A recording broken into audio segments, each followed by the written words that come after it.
Hello everybody, welcome back to another Borderlands 2 video. If you've been enjoying the content, please comment, like, subscribe, whatever. All that stuff would be cool. But moving on, today we're going to be taking a look at Maya, and we're going to be doing an in-depth leveling guide for Maya. Now, as a quick preface, I am using the unofficial community patch, which is a mod that adds a lot of quality of life changes to Borderlands 2. So you might notice some of the skills are slightly different. Than the skills on your vanilla game, but that in no way, shape, or form affects the skill build. I would do the same thing in vanilla. Like what I'm going to show you here is 100% applicable to vanilla, but I just wanted to make sure that was clear. So this is going to be part 1, and we're going to cover level 1 to 30. So essentially what you should be doing on normal Vault Hunter mode. This is how your skill tree should end up looking like before you progress on over to true Vault Hunter mode. And we'll go over the skill tree first, and then I'll probably transition it over to some gear. I'll grab some gear and kind of just give you guys a general idea of what kind of gear you should be looking for in the first playthrough, some places that might have easy weapons for you, things like that to help you progress the game along. So yeah, anyway, let's go ahead and get started with the skill tree for what I would do for Maya So much to up to level learn. 30. So at level 5, we'll get Phase Lock. So we're obviously going to take that. Phase Lock is a fantastic action skill, and it really allows us to employ a wide variety of weapons because it's very easy to aim at things that are completely held still by Phase Lock. It's really good. And we also have a lot of skills that we will get to later that synergize with our Phase Lock and buff it even more. It's a really good action skill. It's really low cooldown. Do not be afraid to use this pretty much every time it's off cooldown. Just spam it out there. You definitely want to prioritize like badass enemies and things like that with it, but overall it's very spammable. Don't be scared. So here's what we're going to do. We want to go down the red tree. Not that the other trees are bad, but I believe this is going to be the most helpful one for normal Vault Hunter mode. And generally speaking, this is the tree I would always get first on Maya, just because Ruin is such a good capstone skill, and we'll get to that. And we also have some other really game-changing skills in this tree. So anyway, let's get into it. All right, so first we can choose either Flickr or Foresight. Now Flickr gives us elemental status effects, or it gives us a higher chance to inflict them, which is pretty good. Certainly not a bad skill, and Maya is very proficient with a lot of different elemental weapons, so this is a skill that definitely makes sense. However, I would not get this first. I would get Foresight first. Increases magazine size and reload speed with all weapon types. This is just a very generally good skill. So from level 6 to 10, your 5 skill points should be spent on Foresight. Okay? This is just such an awesome flat DPS buff. This is just never not good. So now that we have that, from 11 to 15, we will probably not take these yet. We probably won't take this at all. Um, it's an okay skill. It can do decent enough damage in the early game, but I don't think it's incredibly impactful. Immolate is a good skill later on. We don't really need that yet. We're not going to be having a lot of problems going down. And if we do, it's pretty easy to get up in the early game. So this shouldn't really be a consideration. And that leads us back to Flickr. So from 11 to 15, you'll want to go ahead and max Flickr. 30% more likely to cause elemental effects with guns. This is just nice. Um, there's tons of elemental guns in the game. And as Maya, you're very proficient with them. And having a higher chance to inflict that damage over time is really nice because that just means more overall DPS. It's pretty good. So now we've unlocked this tier, and immediately we want to take Cloud Kill. So we should have been, you should be about level 16 when you get your next skill point, and you're going to want to put that into Cloud Kill immediately. To be honest, the skill is just kind of broken. It does a ton of damage, and by this time you're going to be encountering more and more loaders in the game, so it's a perfect time to get it because they're weak to corrosive damage, and it's basically going to melt them. The skill is really strong. you should definitely get it as soon as possible. So with the next 5 points, which I believe would be 17, yeah, 17, 18, 19, 20, and 21. Sorry, lost track there a little bit. We're going to take chain reaction. And you'll notice that we unlock the next tier, but that's okay. Just go ahead and finish it out. So while we have an enemy phase locked, all of our shots that hit enemies have a chance to ricochet and hit another nearby enemy.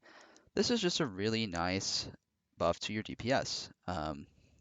You have something phase locked, why not deal a bunch of damage to all the other stuff nearby it? It will definitely come in handy, and there are certain weapons that I'll go over that have a nice synergy with chain reaction, but as a general rule of thumb, weapons that have a lot of projectiles are very good with chain reaction because that means there's a very high chance it'll ricochet and hit and then create even more projectiles. So yeah. Next, we'll take Reaper, and we will 100% max this. This is an amazing skill.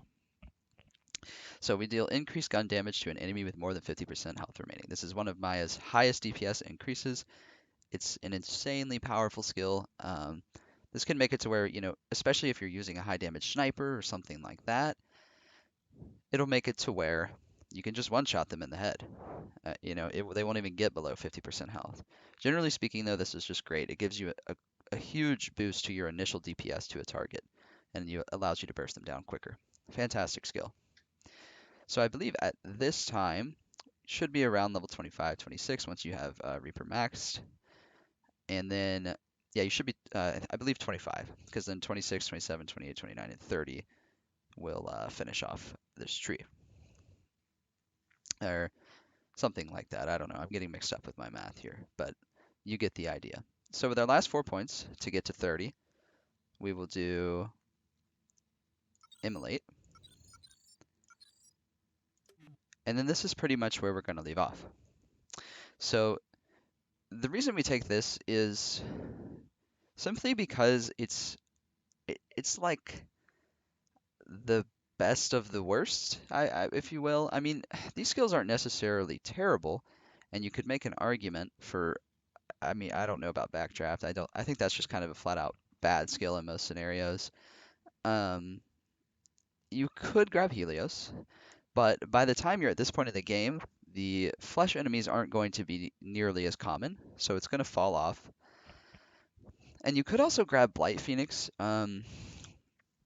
This one isn't too bad. It just doesn't deal a lot of damage, and you have to be on top of an enemy for it to actually apply its effects. So when we kill an enemy, we deal constant incendiary and corrosive damage, but you have to be basically on top of them. And that's something that you're not always going to be doing, and frankly, I'm not sure you should be doing when it's a counterintuitive skill to Maya's kit. Phase lock generally puts you in a position where you aren't on top of someone. You want to be far away so you can keep them suspended in midair and just shoot them from a distance. That's sort of a general play style of Maya. Of course, if you have a shotgun or something, that'll work fine too. So I think it's almost a play style preference. If you are really close all the time, you like to play aggressive, this could work pretty well for you. We'll go over it later, but this skill falls off really hard as the game goes on. So basically, to me, Immolate is just the only option that makes any sense. If you do go down, this gun damage increase of incendiary damage will give you a much higher chance of getting up. It's a pretty substantial gun damage boost, so it's pretty nice for that. And I believe it to be a little bit better than the other options.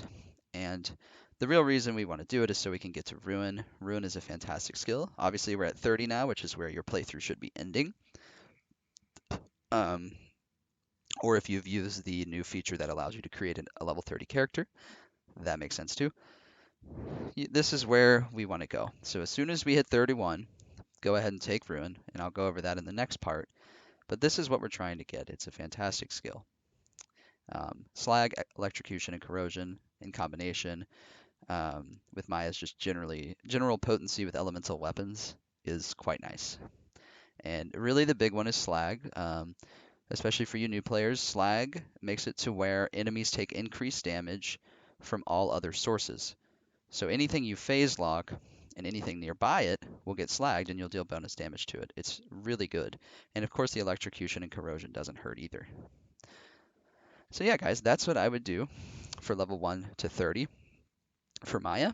Um, I think this is just her best tree. It's going to give you a massive damage increase, and if you play safe and rely on phase lock, you shouldn't have too many issues going down. You really want to get to Ruin as fast as possible. This is a game changer.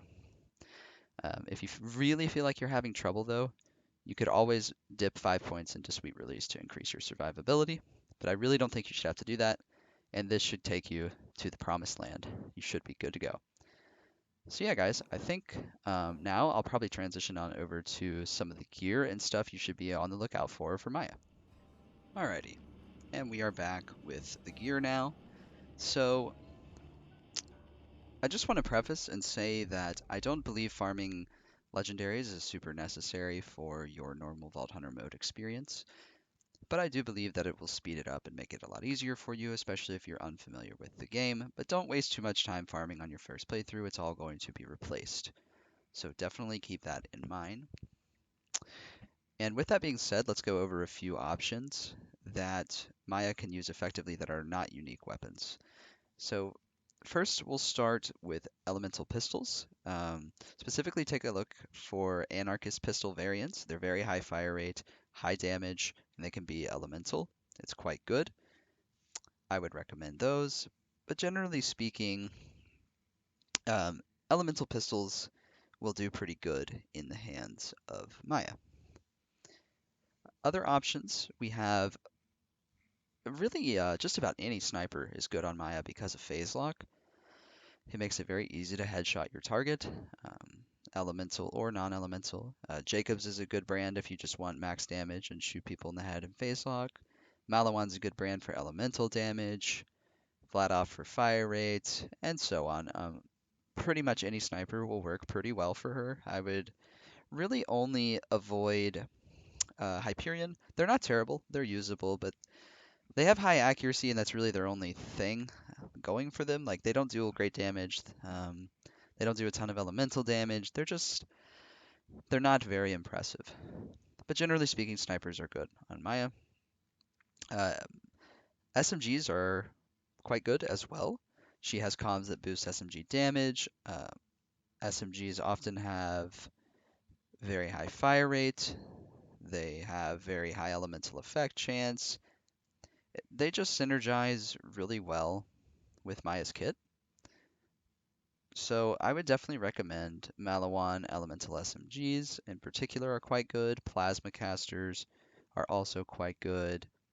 So yeah, I would definitely keep a lookout for those. The high reload speed and magazine size that Maya can get also helps SMGs. So definitely keep an eye out for those. And then shotguns are of course pretty good. I would avoid maybe Bandit. I'd say Bandit are generally not the best shotguns. They're kind of a weak brand, except for rocket launchers maybe and a few things here and there. But there's some good unique Bandit weapons. But generally speaking, Bandit's a manufacturer you might want to avoid a good bit. So yeah, I think most shotguns will work pretty well. They're high damage, and obviously it's easy to shoot them while they're phase locked. So definitely keep that in mind, elemental or non-elemental. They should work pretty well for you. Assault rifles, not a ton of great non-unique ones. The Jacobs Gatling gun variant comes to mind as a pretty strong one because you can easily headshot enemies with it. But other than that, I wouldn't sweat it too much with the assault rifles. If you find a good one, then use it. And that brings me to my other point. If it's your first time playing, I strongly encourage you guys to try different things and just kind of see what works for you. You have a good bit of flexibility in normal Vault Hunter mode, so don't be too scared to try some different stuff. Alright, excuse me. So I think that'll really do it for non-elementals. There's probably a few things I missed, but generally speaking, I think those are good principles. I guess one other thing I would recommend is look for weapons that have ricochet or lots of projectiles. Those tend to synergize really well with Maya's chain reaction skill and phase lock. So yeah, let's move on to some of the unique weapons that I would take a look for. First of all, we have the Lascaux. This weapon can be obtained in Frostburn Canyon, which is naturally achieved by progressing the quest line. when you go to save Lilith, or, well, I think the quest is called Meeting the Firehawk. So when you go to Frostburn Canyon, this gun will spawn in a puddle. As you progress through the mission, it is like sort of on off the beaten path on the left. I can post a video of how to get that. But every time you leave and re-enter Frostburn Canyon, this gun will respawn in the puddle. So you can keep doing it until you find a good variant that you like. The flying one increases the projectile speed, which is pretty good, but damage, fire rate, whatever, it's not hugely important, but it is a very strong weapon.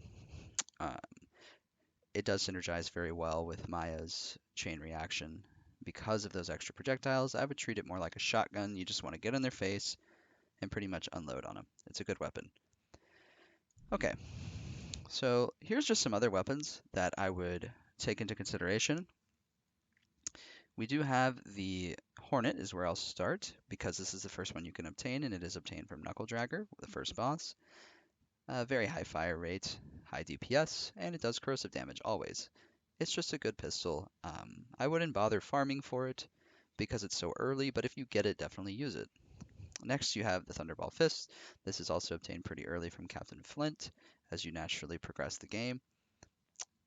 I wouldn't really bother farming this one either, again, because it's mostly just too early, and this one's also really hard to farm. It just takes too long, but it does really good elemental damage and synergizes well with Phase Lock, just creating like elemental carnage. So if you get one, definitely use it. And then, let's see, the next gun that you could get would be the Herald. So the Herald is one of the best guns in the game on any character. It does a ton of damage, and if you really want to speed up your first playthrough, I would highly recommend you grab this weapon from Savage Lee in Three Horns Divide. This weapon is obtained, so after you complete the mission to get to Sanctuary, where you save Corporal Reese, like where, well, you don't save him. He's like getting mauled by all those psychos. Right before that area is where Savage Lee spawns, and you can kill him repeatedly to try to get the Herald, and I would recommend doing that because it'll really speed up your run and make things a lot easier, especially if you're new. So yeah, I think that's a pretty good choice. Okay, moving on. I believe, what is our next option that we can obtain? I believe it is the Hellfire, actually. So the Hellfire is obtained from the quest line Cult Following. There's an enemy called Scorch, and you can kill him to farm the Hellfire. The weapon's quite strong, does fantastic burn damage, great damage over time, one of the highest in the game, and is of course an SMG that synergizes with some of her comms. It's just a strong weapon. You don't have to farm it, but if you get it, then you get it. It's very good. Let's see. I think the order gets a little wonky here because I don't remember exactly, but all of these next weapons should be pretty close together in terms of the storyline, at what point you can get them. I believe you can get the Slaga and the Maggie next, and that is from the quest line Clan Wars, where it's the Hodunks and the Zaffords fighting off against each other, and depending on which side you take at the end, determines which weapon you can get. So if you side with the Zaffords, you can farm the Slaga. If you side with the Hodunks, you can get the Maggie. Both are good. And also, if you don't complete the quest at the very end, where they are killing each other at the end, what you can do is kill the boss that drops it, and then if he doesn't drop it, then you save quit and never finish the quest, and you can farm both sides until you get what you want. However, I'd probably recommend the Slaga more because even a low-level Slaga will last you the rest of the game. Slag is a very important property in this game that amplifies the damage enemies take from all of their sources. So getting a Slaga is really good because all you want it for is slag. It's not for damage, so it can literally last you the entirety of the game if you want it to. So I'd honestly recommend go ahead and grab the Slaga. It's a good weapon, and it will help you significantly. Especially if you feel like you're having damage issues, just slag the enemy, switch to your other weapon, and they'll die very quickly. So yeah, I would recommend that. And then next, I believe we can access the Lyuda, or the White Death. This is obtained from Gettle, who is killed. You can kill him in the quest line The Good, the Bad, and the Mordecai. There is also another little mini boss from this quest, and you can kill them both, and they both drop legendaries that are good. But the Lyuda is more notable. It has 2 unlisted projectiles for a total of 3. very high fire rate, very high DPS, and it can be elemental. This is just a great sniper. It's one of the best in the game. If you can get it, you may as well. And also from completing this quest, the Good, the Bad, and the Mordecai, you get an XP relic, which I would highly recommend. You do that, it'll really speed up your leveling process and farming process. Okay, so let's see what else we have here. We've got, I think the next on the list, they're all pretty close together. Okay, so the Hail is one that's obtained from the Circle of Slaughter in the fridge. By completing it, you can get this weapon. It's a Moxie weapon, so it heals you when you shoot or deal damage to people. It can come in any element. I'd recommend really any element that you find to be suitable, whatever you think is best for that stage of the game. This isn't really necessary in the first playthrough at all, but if you get bored and you decide to do the Circle of Slaughter just to kill some stuff, the Hail's a fantastic weapon. It has an arcing firing pattern that's very hard to adjust to. So essentially you want to like aim at the enemy's feet and it will arc up. It's hard to use, but it's very high damage, great healing, very strong weapon. Would definitely recommend it. And then Sloth is obtained from the questline Rackaholics Anonymous. It is obtained by siding with Mordecai. And this one's kind of underrated and maybe less known. The bullet speed is a little bit slow on this weapon, but we have phase lock to boost that for us. Or not, sorry, it doesn't boost it, but it makes it the downside of the weapon more negligible because the enemy's not moving. We're not going to have any trouble hitting someone in the head that isn't moving. So it does have slower bullet speed, but it's pretty good on Maya because we can rectify that. So this is a good weapon, pretty easy to obtain. And then the good touch and the bad touch can be obtained from tipping Moxie. I would wait till you could honestly wait towards the end of the game to do this because the bad touch can only be obtained once. It's the first item she gives you after tipping her. This one is the second one she gives after tipping her, and it will, you can only repeatedly get the good touch. And the bad touch is honestly the one you'll want for later in the game. It can really help. So yeah, you might want to wait on that, but it's a Moxie weapon, so it'll heal you when you deal damage to an enemy. It doesn't have to be from the gun, it can be grenades, whatever. And it's just a very high damage elemental SMG. Both of them, they're great for Maya. And then here's another weapon that is pretty easy to obtain. You can get it in any element, and that is the Bone Shredder, which is obtained right before the fight with Saturn from Bonehead, out in the arid Badlands or Boneyard. I forget exactly what it's called. But yeah, this is a good weapon. It has extra projectiles, so it synergizes well with chain reaction. Pretty good damage. Definitely a pretty easy one to grab and farm. And then we can go over some comms real quick to look out for, especially if you're playing solo. So the Cunning Binder is a pretty good one, gives you some cooldown rate, but also what is nice about it is it boosts Reaper. Helios and Suspension aren't important right now. I mean, you could put some points into Helios if you want to get the benefit of it. A blue version of this comm would be just fine as well. You just want to get the most points into Reaper as possible if you use this comm. Reaper's a huge damage increasing skill, and having more cooldown rate never hurts. The Cat class mod, if you plan on using a lot of SMGs, this is a pretty good one for sure. If you plan on relying on the Cat class mod, you may want to put some points into the blue tree to get the most out of it. Wreck and Mind's Eye are both boosted by this, and it'll boost your DPS a lot. So that's up to you. And then I think this is the one that'll probably synergize best with our red tree, and that is the Blurred Trickster. It gets some fire rate, and it gives us bonuses to chain reaction, which is very nice because we'll get a ton of ricochet. So yeah, I think there's obviously other ones. Just kind of like if you're following this build pretty closely, just look for comms that boost skills on the red tree. Particularly Reaper and Chain Reaction are the best two that can get boosted on this side, I would say. Yeah, I think that's true. And then for everything else, shields, there's nothing really to it with Maya. Just take your best options. She does have some good shield skills, so she makes good advantage of high capacity shields and whatnot later on. Just avoid roid shields. We're not doing melee damage. Grenades, elemental grenades, Tesla grenades are really nice. MIRV grenades are really nice. But generally speaking, it shouldn't be terribly important, and the game starts you with the contraband skyrocket, and if you can learn to use this grenade, it does really good damage and it scales with you. It'll last you a while, and if you can get used to its odd pattern, where it, jumps up like that, so you have to throw it at the ground, it does a ton of damage. So yeah, keep an eye out for that. And then for the relic, you can get an elemental damage relic. You can use, I would honestly just use the XP relic that you get from the good, the bad, and the Mordecai. I think, yeah, that's the correct name.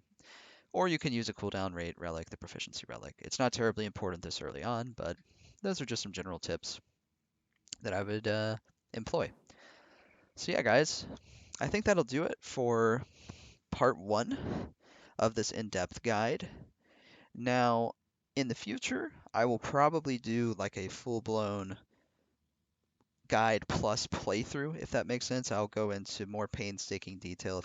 I'll actually show some gameplay and what I farm in the early game, what weapons I'm using, like basically literally like how I am progressing through the game.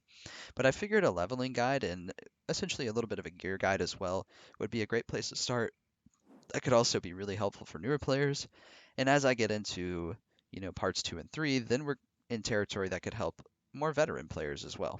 But this one in particular is meant to be for newer players, and I hope it can help you guys out. All right, so I think we'll end it there, guys.